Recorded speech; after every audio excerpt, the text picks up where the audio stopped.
সম্মানিত বন্ধুগণ, আমার ভাইরা আমার, গতকাল রাতে বা গেল রাতে সৌদা বিবি নামে সৌদা সুমি নামে জামাতের একজন মহিলা কর্মী, যিনি সাম্প্রতিক সময়ে যে তেল সংকট এইটা নিয়ে কথা বলেছেন, দেশের বর্তমান পরিস্থিতি তিনি তার ফেসবুক পেজের মধ্যে তুলে ধরেছেন।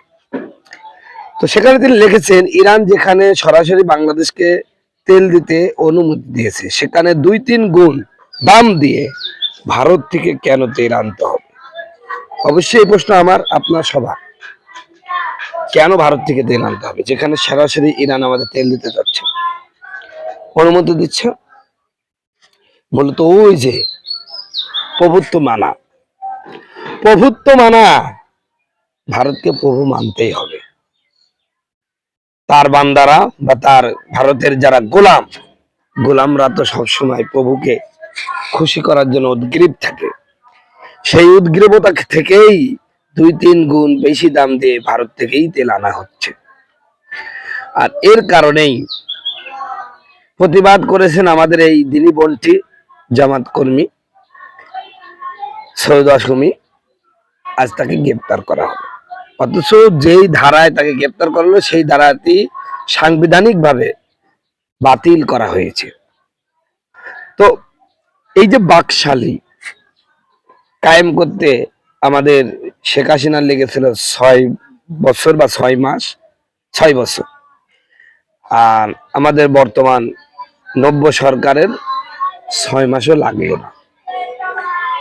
একটা মহিলা মানুষকে রাতের গভীরে গিয়ে পুলিশ অতি উৎসাহী হয়ে যে গ্রেপ্তারটা করলো, এ আমরা তীব্র নিন্দা জানাচ্ছি।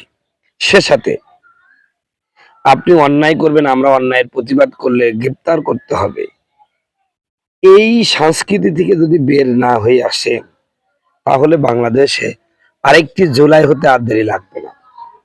এই জন্য বলতেছি, বিএনপিকে কারা চালাচ্ছে জানি না, আমি বিএনপির যারা হিতাকাঙ্ক্ষী তাদের প্রতি আহ্বান জানাবো, আপনারা বিষয়টা দ্রুত সুরাহা করুন, এতে আপনাদের দলের জন্য মঙ্গল হবে।